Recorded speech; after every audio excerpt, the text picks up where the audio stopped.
This is why so many people are suddenly panic buying rice all over the United States, Michael Snyder reports. Rice is one of the most important staple foods for more than 3 billion people around the world, and the nation of India accounts for approximately 40% of all global rice exports. So if India decides to start placing restrictions on rice exports, that is a really big deal. Unfortunately, this is precisely what just happened July 20th.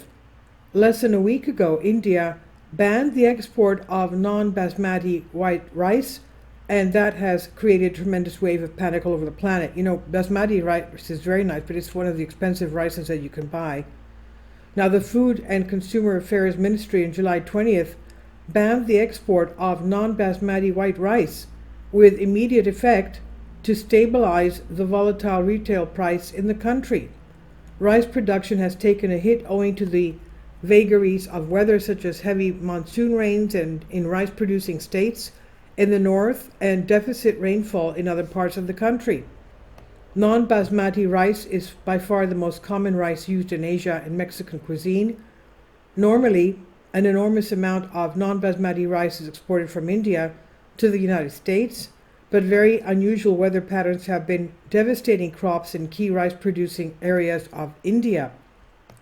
But heavy rain in the north of India over the last few weeks has damaged newly planted crops in Punjab and Haryana states. Paddy fields have been submerged for over a week, destroying seedlings and forcing farmers to wait before they can replant the rice seeds. In other major rice-growing states, farmers have prepared paddy nurseries that have been unable to transplant the seedlings due to inadequate rainfall.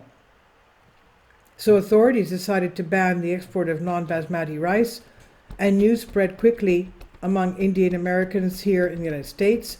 India's decision to impose a ban on the export of non-basmati white rice has triggered panic buying among NRIs, that's non-residential Indians, in the U.S.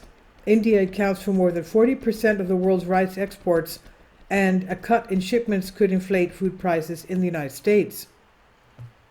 This is how fast it can happen. Just days after the export ban was announced, social media was filled with videos of panic buying from coast to coast. Videos and reports shared on social media over weekend show Indian Americans standing in long lines or panic buying rice in Texas, Michigan, New Jersey, Alabama, Ohio, Illinois, and California. When people get desperate, they can do crazy things.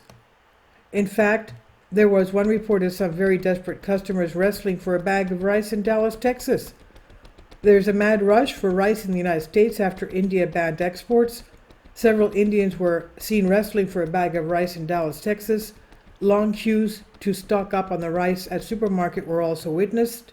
Some of the videos that are currently circulating are just nuts. I didn't think that we would see anything like this of this nature in the United States this summer, but here we are. Some retailers responded to this frenzy by dramatically hiking prices on bags of rice. In one particular case, the price of a bag of rice approximately tripled. The Business Line reports that several grocery stores across America had increased the price of rice of bags, seeing the frenzy, and the report quoted an NRI was saying that a bag of 9 kilos of rice, which used to cost $15 to $16 earlier, has now been sold at $46.99. Other retailers responded by placing limits to the amount of rice with each customer could purchase. Other stores, unable to keep up with the demand for rice, were implementing rationing schemes or deploying innovative methods to stop the panic buying of rice. For instance, the owner of a store stocking Indian products in Masontown in Ohio enforced rationing by asking customers to restrict their purchase to one 20-pound bag, that's 9 kilos, of ordinary white rice per head, costing $24. Gouging consumers during a crisis such as this is just wrong, and so I'd like a second opinion much better. Of course, it's just the United States where panic buying is happening. Up in Canada, a grocery store in Toronto, it's not just the United States. Up in Canada, a grocery store in Toronto has also decided to limit each customer to just one bag of rice. Rice is a staple for billions of people around the world, but India has imposed a ban on the export of non-basmati white rice products. A Toronto South Asian grocery store says it's already feeling the punch, leading to a spike in panic buying.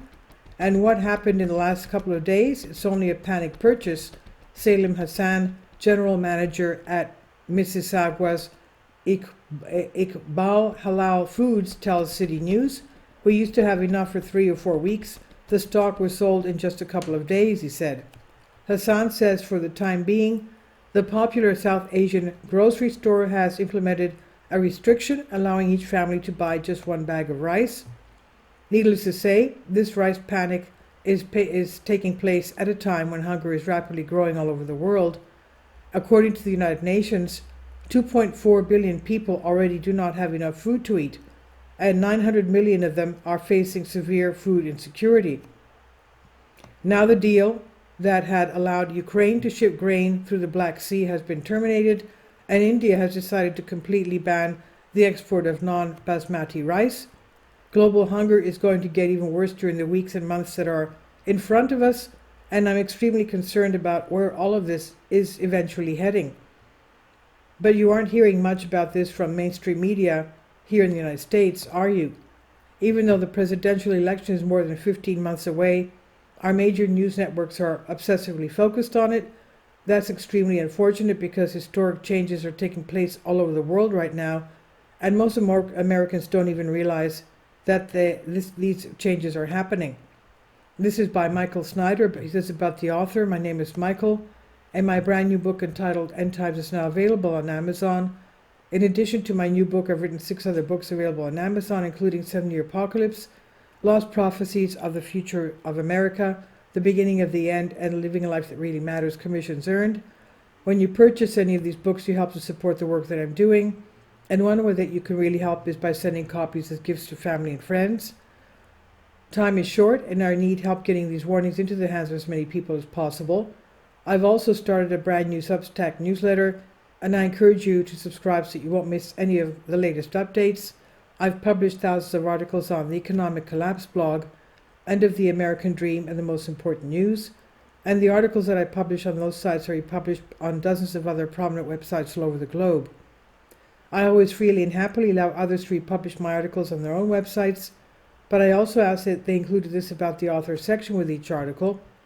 The materials contained in this article is for general information purposes only, and readers should consult licensed professionals before making any legal, business, financial, or health decisions. I encourage you to follow me on social media, Facebook and Twitter, and any way that you can share these articles with others is definitely a great help. These are such troubled times and people need hope. John 3:16 tells us about the hope that God has given us through Jesus Christ. For God so loved the world that he gave his only begotten Son, that whosoever believeth in him should not perish but have everlasting life. If you have not already done so, I strongly urge you to invite Jesus Christ to be your Lord and Savior today. And this is on End of the American Dream by Michael Snyder. Please leave your comments, and thank you for your support. Please support my Patreon account. The daily posts are 5 videos daily, and they are totally different from what I have on my YouTube channel. Thank you so much for your support, and that you find all my content so interesting. You'll find the Patreon account details in the description box below.